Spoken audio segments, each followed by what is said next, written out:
इस movie blood sucking bastards के start में हम एक लड़के इवान को देखते हैं। जिस कंपनी में वो काम करता था वहाँ पर 4 लोग और भी थे, जिसमें उसकी एक फीमेल कोलीग थी और एक उसका बेस्ट फ्रेंड। शुरू में इवान की कोलीग उसे पसंद किया करती थी और उसने इवान को इस बारे में बताया भी था, लेकिन उस वक्त इवान के दिल में ऐसी कोई बात नहीं थी तो उसने उसे मना कर दी। इसीलिए वो अब उससे रूड रहती थी। इवान ने उसे कई बार मनाने की कोशिश की लेकिन वो मानती ही नहीं थी। अब तो इवान भी उसे पसंद करता था और उसे कई बार कह भी चुका था, लेकिन जब भी वो ये कहता तो उसकी बात का जवाब ना देती और हमेशा वहाँ से चली जाती। इवान के बाकी कोलीग्स भी इस बात को नोट करते थे। इवान के ग्रुप में 5 ही लोग थे, लेकिन इस ग्रुप के अलावा भी वहाँ पर एक वर्कर था। वो इन लोगों को हमेशा तंग किया करता था कि याद है एक बार मैं तुम लोगों से एक गेम में पैसे जीत गया था, वो मुझे दो।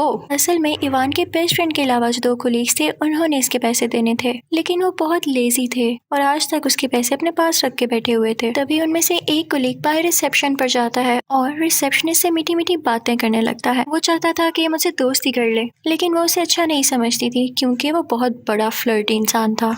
तभी वहाँ पर इवान आ जाता है तो रिसेप्शनिस्ट का सारा ध्यान इवान की तरफ लग जाता है और यहाँ पर हमें फील होता है कि वो इवान को पसंद करती थी, लेकिन इवान उसकी तरफ देखता भी नहीं था क्योंकि वो अपनी कोलीग को जो पसंद करता था। अब उस कंपनी का बॉस वहाँ पर आता है और वो इवान से कहता है कि तुम जानते हो ना, मैं अपनी कंपनी के लिए आज मैनेजर अनाउंस करूंगा। तो इवान कहता है कि जी मैं जानता हूँ। इवान बहुत एक्साइटेड था क्योंकि उसे लग रहा था कि वो ही मैनेजर बनेगा, क्योंकि वो बहुत पुराना भी था और बहुत ज्यादा हार्ड वर्किंग भी। वो तो यही चाहता था कि वो मैनेजर बने क्योंकि उसे कंपनी को अच्छे से चलाना भी आता था। अब वो सब लोग इकट्ठे होते हैं और बॉस का इंतजार करने लगते हैं कि कब वो मैनेजर का अनाउंस करे। इवान काफी खुश होता है और अब बॉस मैनेजर अनाउंस कर देता है, लेकिन उसका नाम सुनते ही इवान बौखला जाता है। उसे यकीन नहीं आता क्योंकि बॉस ने उसे मैनेजर नहीं बनाया बल्कि उसकी जगह एक नए वर्कर को मैनेजर बना दिया जिसका नाम मैक्स था। इवान मैक्स को अपने कॉलेज के दिनों से जानता था। वो उसे बिल्कुल पसंद नहीं करता था और अब तो ये हो गया, अब तो इन दोनों में क्लैश जरूर आएगा।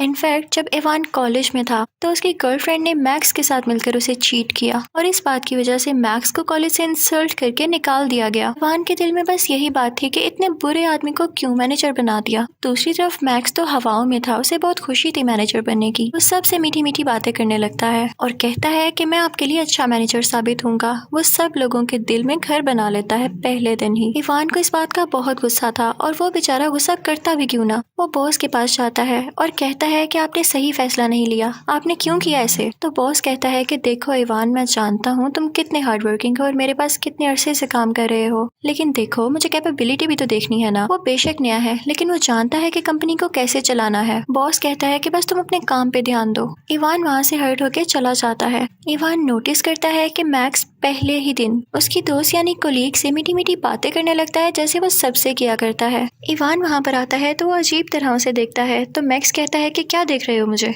तुम अपना काम क्यों नहीं कर रहे हो, और अब से मैं तुम पर चेक रखूंगा कि तुम कितना काम करते हो, इसलिए बेहतर है कि अपने काम पर जाओ तुम। इवान को देख के काफी हैरत होती है कि आते साथ ही रोब जमा रहा है और इसकी नजर तो मेरी कोलीग पर भी है। एक रात हम देखते हैं कि इवान का कोलीग नाइट शिफ्ट पर होता है। वो अपने काम में मगन होता है कि एकदम उसे अजीबोगरीब आवाजें आने लगती हैं जैसे कोई गुर्रा रहा हो। उसे लगता है कि शायद नींद की वजह से उसे ऐसा फील हो रहा है और उसका वहम है, लेकिन आहिस्ता आहिस्ता आवाजें बढ़ने लगती हैं। अब वो काफी डर जाता है और वॉशरूम में चला जाता है। वॉशरूम में जाते ही कोई उस पर अटैक कर देता है। वो पूरी तरह से जख्मी हो जाता है। अब अगली सुबह इवान जब कंपनी आता है तो देखता है कि उसके दोस्त की बाइक बाहर ही खड़ी हुई है। वो गार्ड से पूछता है कि क्या वो बेचारा रात से इधर ही काम कर रहा है। तो गार्ड कहता है पता नहीं सर, मैंने तो उसे नहीं देखा। इवान उसे बहुत ढूंढता है और जब वो वॉशरूम जाकर देखता है तो वहाँ पर उसके कोलीग की डेड बॉडी होती है जो कि पूरी तरह से खाई हुई थी, जैसे उसके किसी ने चीर फाड़ कर दी हो। उसके सारे कपड़े खून से भरे हुए थे। ये देखकर इवान चीख पड़ता है। उसे यकीन नहीं आ रहा था कि उसका कोलीग मारा जा चुका था। वो भागता भागता अपने बॉस के पास जाता है और कहता है कि देखें ये क्या हो गया है। सब लोग इकट्ठे हो जाते हैं और इवान के साथ वहाँ पर जाते हैं, लेकिन वो लोग देखते हैं कि वॉशरूम में किसी की डेड बॉडी है ही नहीं। इवान सर पकड़कर रह जाता है तो उसका बॉस उसे कहता है कि वजह और कोई नहीं, तुम्हारा दिमाग इस वक्त कहीं और लगा हुआ है कि तुम्हें मैनेजर क्यों नहीं बनाया, इसलिए तुम्हें अजीब अजीब ख्यालात आ रहे हैं। मैक्स कहता है कि सब छोड़ो, हम खुद देख लेंगे कि तुम्हारा कोलीग आज क्यों नहीं आया, तुम बस अपने काम पर ध्यान दो। वो उसे पागल कहते हुए वहाँ से चले जाते हैं। इवान शॉक्ड रह जाता आता है और वॉशरूम में ही खड़ा होता है। कार्ड जब जमीन पर देखता है तो वो उसे बताता है कि देखें, यहाँ पर अभी भी खून है। आप सच कह रहे थे। ऐसे लग रहा है जैसे किसी ने उसकी बॉडी गायब कर दी है। अब हम देखते हैं कि इवान का बेस्ट फ्रेंड और उसका कोलीग आपस में गेम्स खेल रहे होते हैं। तभी वहाँ पर फिर से वही वर्कर आता है जो कि उनसे पैसे मांगता था। वो कहता है कि मेरे पैसे लौटा दो अब। उनकी ये बातें मैक्स यानी मैनेजर सुन लेता है। वो उस वर्कर को अपने ऑफिस में बुलाता है कि बोलो क्या बात है। इसके बाद हम नहीं देखते कि उनमें क्या बात हुई। उसी दौरान इवान भी अपनी फीमेल कोलीग से कह रहा होता है कि क्या तुम भी मेरी बात पर यकीन नहीं करोगी। तो वो कहती है तुम यकीन के काबिल हो। इवान वहाँ से भी हर्ट होकर बाहर आ जाता है। उस वक्त वो वर्कर भी मैनेजर के ऑफिस से बाहर आ रहा होता है। उसका रंग सफेद पड़ा हुआ था और वो काफी हॉरिफाइंग लग रहा था, डरावना लग रहा था, जैसे उसमें खून का एक कतरा भी नहीं। वो बड़े अजीब से अंदाज में उन दोनों से कहता है कि मेरे पैसे आज तुम्हें लौटाने होंगे,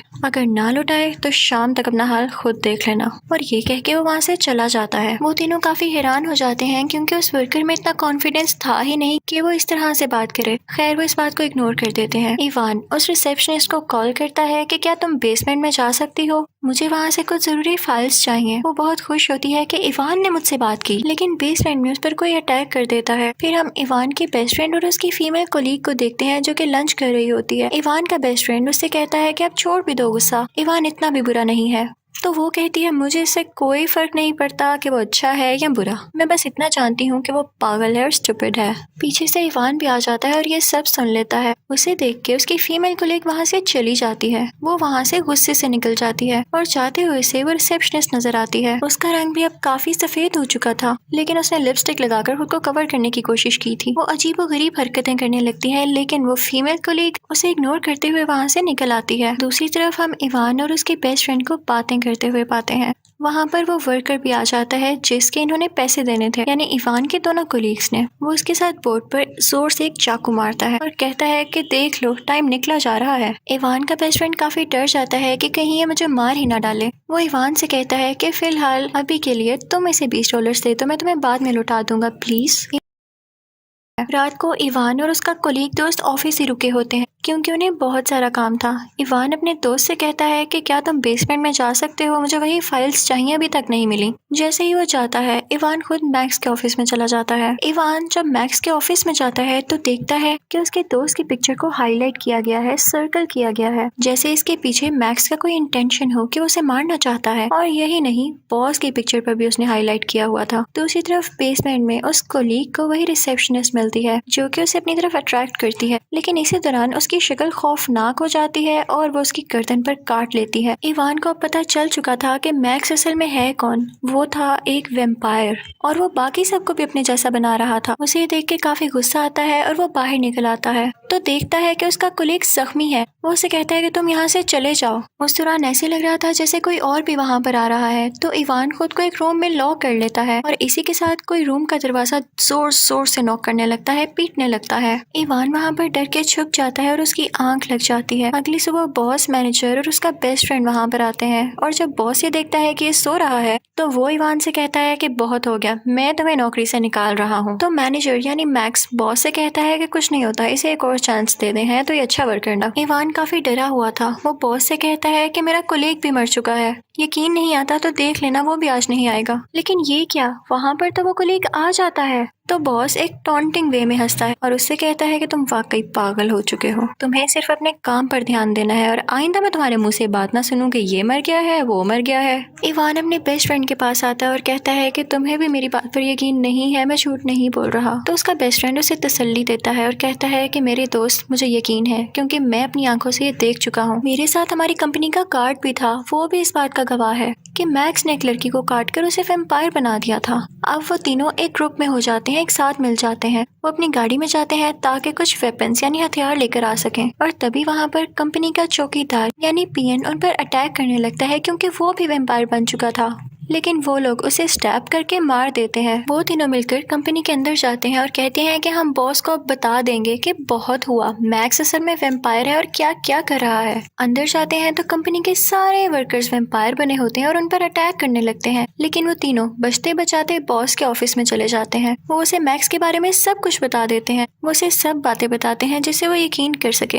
लेकिन बॉस तो शॉक ही नहीं होता। वो बड़े इजी वे में कहता है, मैं जानता हूँ मैक्स वैम्पायर है। तो इवान कहता है कि आपने उसे रोका क्यों नहीं। तो बॉस कहता है तुम लोगों की ही गलती थी, तुम लोग लेजी होते जा रहे थे, कोई काम पर ध्यान ही नहीं था। मैंने जानकर मैक्स को हायर किया ताकि वो सबको वैम्पायर बना दे। पहली बात तो ये कि ये तुम लोगों की सजा थी। दूसरी बात ये कि वैम्पायर्स बहुत एक्टिव होते हैं इवन रात में भी, और अब देखो मुझे अच्छा आउटपुट मिल रहा है। जो लोग वैम्पायर बनते जा रहे हैं वो बड़ा अच्छा काम कर रहे हैं। अभी तो तुम लोगों की भी बारी है। मैक्स इवान से कहता है कि याद है जब मुझे कॉलेज से निकाला गया था और मैंने कितना वीक महसूस किया था, तो मैंने भी सोचा कि अब मैं स्ट्रांग बनूंगा।